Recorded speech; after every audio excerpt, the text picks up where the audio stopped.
falando sobre ciência e espiritualidade, vamos falar assim, você já tinha em si a experiência do cristianismo, por mais que você não fosse cristão, você já tinha ali cristão assim, praticante, já tinha uma espiritualidade, já tinha noção, cria em Deus, talvez na época uma força motriz na sua cabeça, vamos falar assim, mas como é trabalhar no meio que eu creio que tem muito ceticismo também. Tem muito ceticismo, mas tem uma frase que eu gosto muito, vou até deixar a frase para vocês. A ciência e a Bíblia, elas são equivalentes. As duas contêm ensinamentos do mesmo autor. Então elas são equivalentes. Não existe ciência sem Deus. Não adianta. Então, obviamente, eu sempre acreditei em Deus, em Jesus. Nunca tive intimidade com ele. Sim. Então, o que me trouxe nessa conversão foi justamente ter intimidade. E hoje, obviamente, mudou muito a minha forma de enxergar o meu trabalho, a medicina, porque hoje eu tenho o hábito, por exemplo, antes de qualquer cirurgia, antes de qualquer procedimento, eu vou lá, eu oro, eu peço orientações, peço para que eu seja um instrumento nas mãos de Deus. Então, hoje eu tenho essa consciência, coisa que antes eu não tinha. Obviamente que foi sempre ele atuando, mas eu não tinha essa consciência. Aumentou ainda mais esse amor pela vida que você já tinha? Muito, mas muito. Muito ao ponto de... Até tive um caso ontem, né, na clínica, de uma paciente que estava passando por uma situação mais delicada e a gente fez a consulta, batemos um papo e no final da consulta falou assim, posso orar por você? Caramba. Uau. E aí dei a mão para ela, para o marido, nós três oramos e ela falou no final, falou assim, doutor, obrigado, mas não pela consulta, mas pela oração. Foi a primeira vez que algum médico orou por mim.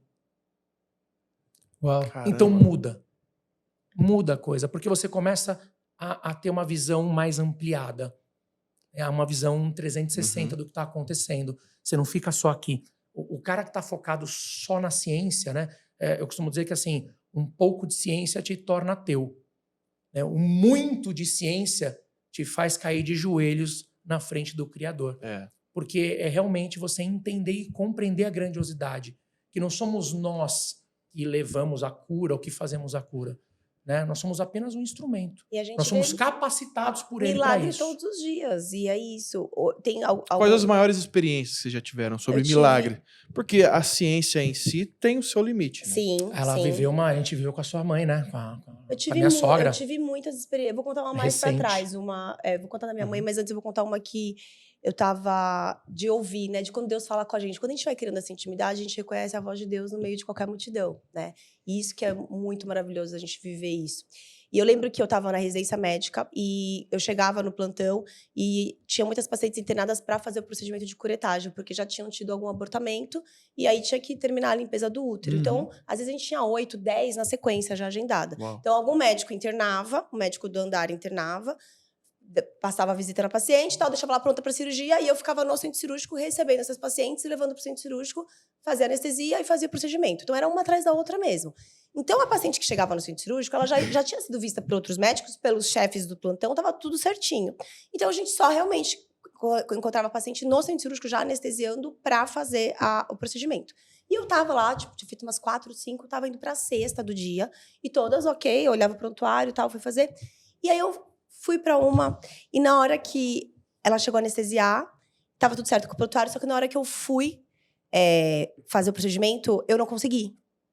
Me veio no coração assim, não faça.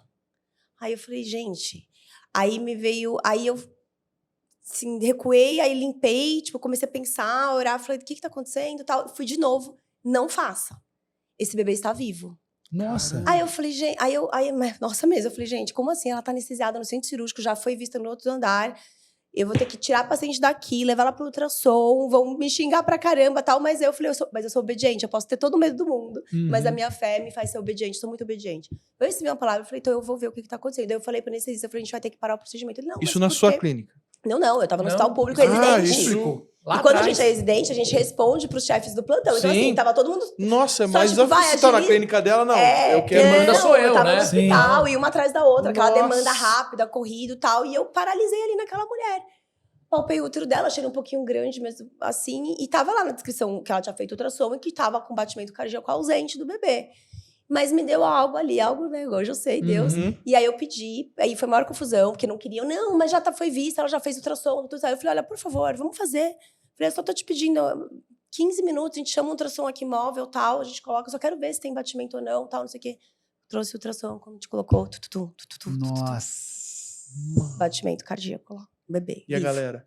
Ai, ninguém acreditou, Mas né? é comum um médico, tipo, voltar atrás, assim, tá tudo pronto? Não é comum Não é isso, né? comum, não, não. isso Já não. foi dado o diagnóstico. Exatamente.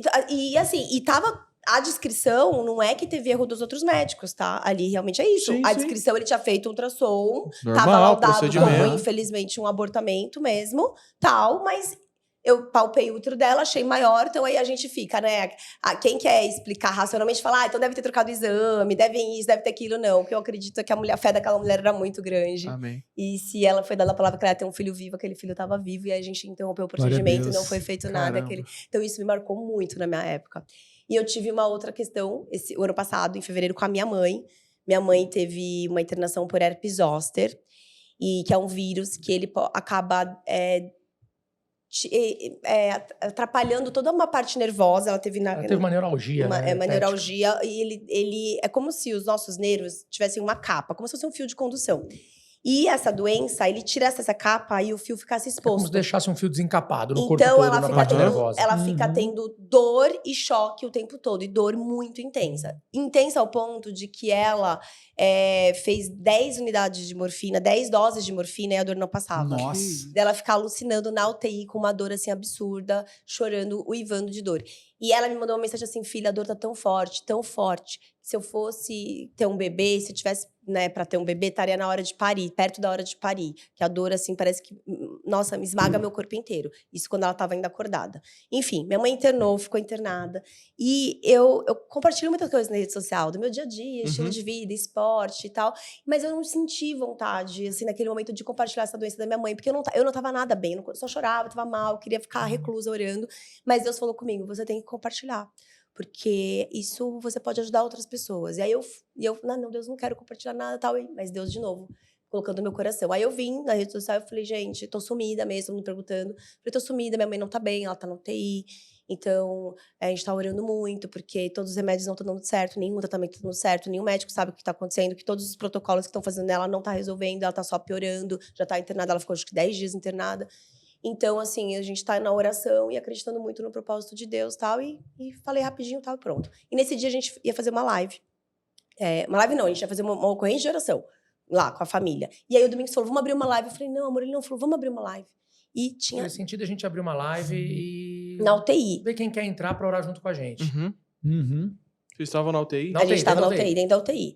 Aí a gente orou, tal, bateu quantas pessoas naquela live? Nossa senhora, acho que foi recorde. Foi quase 30 mil. Foi Foi 30 muita mil gente. pessoas. Foi muita gente. E todo mundo orando e tal. Enfim, aí acabamos ali e minha mãe só piorando a noite toda tal. E aí o médico falou: olha, amanhã ela vai ter que fazer um procedimento cirúrgico, então. E esse procedimento tem outros riscos tal. E aí a gente dá aquela confusão, né? Será que faz? Será que não faz? O que decide e tal?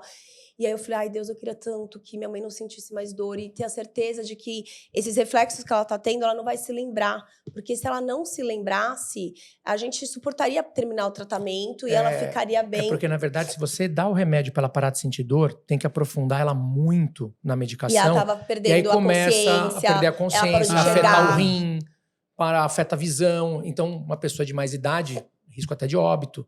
Caramba. Só que ela falava assim, eu até deixo minha mãe sentir dor, mas eu queria que ela não se lembrasse dessa dor que ela tá sentindo. Né? Porque quanto mais remédio dava, mais ela aprofundava. Daí ela parou de enxergar, daí ela ficava desesperada, daí ela perdeu a consciência. Então a gente tava lá do lado dela, daí às vezes ela tinha um súbito de consciência, daí ela chorava muito de dor, gritava de dor. Então foi assim, foi horrível ver quem você mais ama, gemendo de dor o tempo inteiro e a dor não resolvendo. E aí eu naquele propósito, aí eu tava muito mal, aí a gente veio na igreja. Os nossos pastores nos receberam de madrugada pra gente orar. E aí foi muito lindo, porque eles sentiram, principalmente o pastor André Fernandes falou assim, olha, mais do que orar pela tua mãe, hoje é a minha necessidade de orar por você. E Deus fala pra você descansar. Descansa. descansa. Porque eu tava assim, virada, não saía da UTI, não queria dormir, não queria comer, estudando, ver o que fazia, tá? Eu tava realmente assim, muito desesperada. Eu falava, Deus, eu já fiz tudo que eu achava que tinha que fazer e não tá dando resultado. Na verdade, você falava, o que falta eu fazer? E aí, o que o pastor falou, o que falta é você descansar. Descansa, É o descansa. que tá faltando. Aí, Descansar em Deus. Aí no dia seguinte, então eu falei, então tá bom, então eu vou entregar tudo e vou descansar. Daí eu fui pra UTI, cheguei lá com uma outra energia já, porque eu chegava chorando e tal, eu cheguei lá feliz, olhando pra minha mãe, ela sofrendo, mas eu tava feliz, grata pela vida dela e comecei a pôr louvor. Eu fiquei ouvindo louvor das, sei lá, umas quase 12 horas direto. No meio da madrugada, a minha mãe piorou muito com a dor, piorou muito. E aí no dia seguinte ia ter que ser essa cirurgia, que ela ia ter que fazer esse procedimento cirúrgico. E aí eu falei, Deus, mas eu não vou desanimar. Eu confio. O Senhor tem o melhor para ela. Eu vou descansar. O Senhor o melhor vai fazer. E aí, no meio da madrugada, ela com mais dor, e aí tinha que fazer mais remédio. Só que tava com o risco dela piorar a parte renal e tudo. Sim. E aí, na hora que a enfermeira ia fazer o remédio, aí eu falei, não faz. Ela, não, mas o médico deixou. Eu falei, não, espera só um pouquinho. E aí eu saí de lá, do lado da UTI tinha uma salinha, que é aquelas salas que fica de oração para todas as religiões, né? E tinha uma Capela, Bíblia, né? isso. E todo dia eu ia lá. E essa Bíblia, ela sempre estava fechada. E quando eu abria, às vezes abria em passagens que não tinha nada a ver com o contexto, com Abacuque, umas coisas assim, né? Uma história que não conectava com o que eu tava vivendo. Não é levou um casal de cada animal. Exato. Você fala assim, o que tem a ver com a minha pergunta, nada. né? E sabe quando você olha, e aí eu cheguei lá, daí me veio, naquela hora que iam aplicar a próxima medicação nela, eu pedi pra enfermeira, segura um pouquinho, fica com ela aqui 5 minutos. E veio pra mim, vai até a sala. E aí foi até a sala. Aí eu fui até a sala. Quando eu chego lá, a Bíblia já estava aberta. Eu cheguei assim de olho fechado, coloquei a mão e falei, Deus, fala comigo através dessa passagem. Eu queria tanto saber se minha mãe tá sentindo, será que ela vai se lembrar da dor? Porque se ela não se lembrar da dor, eu não vou mais dar remédio. E eu creio que ela vai acordar bem. Me mostra, quando eu abro, a passagem já estava aberta, estava escrito lá uma passagem que falava que a mulher que em trabalho de parto sente dores, depois ela não se lembrará. Olha só. Da sua aflição, ela não se lembrará. E usou a mesma passagem do trabalho de parto, que era a dor que minha mãe falou, né? Uau. A dor é tão forte que parece de trabalho de parto. E a passagem que estava lá era isso. A mulher em trabalho de parto sente aflição. Mas depois que dá à luz, ela já não se lembra dessa aflição. E aí, A Bíblia é muito incrível, eu né, saí mano? gritando, ela não se lembrará. Imagina eu chegando doido hoje. Imagina a médica na UTI gritando, ela não se lembrará. A enfermeira falou, você não lembrará do quê? Ela não se lembrará. Daí eu falei, não precisa fazer. Ela, como assim? Eu falei, não precisa fazer. Ela não Tá se escrito lembrará. em Eclesiastes, ela não se Não. lembra. E aí, eu comecei, ajoelhei, chorei e comecei a clamar. Ai, mãe, você tá curada, em nome de Jesus, você vai acordar bem, você não vai precisar nem de cirurgia, você vai acordar bem. Aí a cirurgia eu mantive marcada, mas eu falei, ela não vai fazer. Mas pode deixar no centro de cirurgia, mas ela não vai fazer. Quando ela acordou de manhã, Milagre. Zero. ela acordou bem e não se lembrava de nenhuma dor. Uau. Ela nem sabia onde ela tava. Caramba. Glória a Deus. E ela foi de uma Glória a cirurgia Deus. agendada no centro cirúrgico direto pra casa de alta. Pro churrasco. Por um churrasco em casa, pra recebê-la. Uau, Glória a Deus. cara. Glória a Deus. Então Inacreditável, foi lindo, assim, foi... E aí, por que eu falei, né, que eu tive que compartilhar na rede social? Depois eu compartilhei esse milagre com a minha mãe. Quantas pessoas falaram, Érica, foi o seu testemunho que me fez me aproximar de Deus novamente. Teve pessoas que falavam que não oravam há 2 anos e foram orar pela minha mãe, porque sentiram a minha dor. E aí foram tocadas de novo, e agora estão de novo, voltaram para a igreja, pessoas que foram se batizar. Aproximou Então, assim, pessoas de Deus. Deus usa a Exato. gente, né? A gente está vivendo uma questão que às vezes a gente não entende o porquê, e por que a gente às vezes precisa compartilhar ou tal, mas o nosso testemunho vai edificando outras pessoas, né? O milagre não é só de uma pessoa, ele é de todo mundo, né? Todo mundo pode sentir essa bênção desse milagre. E como é que os seus colegas se portam observando milagres assim? Porque eu creio que pela fé dos pacientes, por exemplo, médicos que não têm experiência alguma com o cristianismo acabam vendo e atribuem a quê? O que eles falam quando vem uma situação dessa?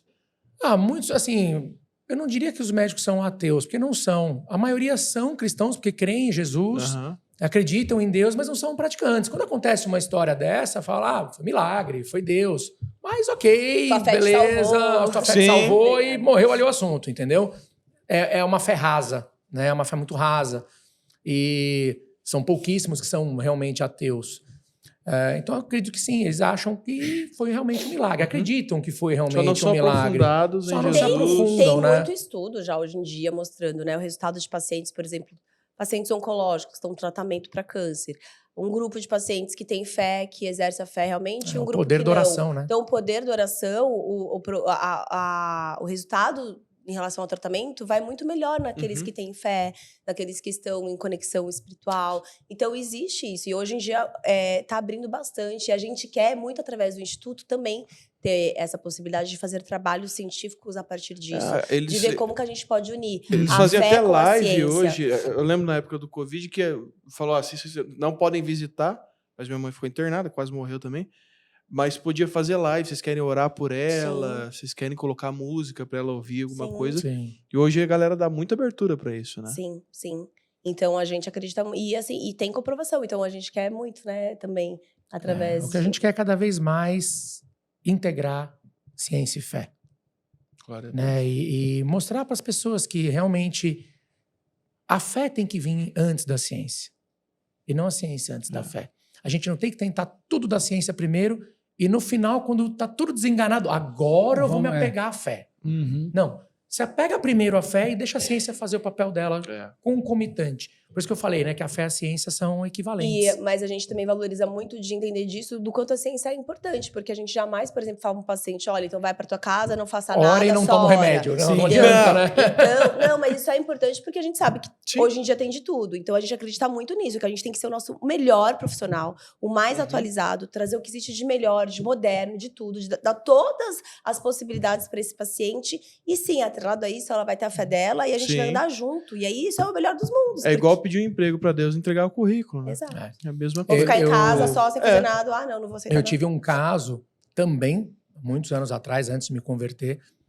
Eu tava, se não me engano, eu tava no último ano de medicina. No 5º ou no 6º ano.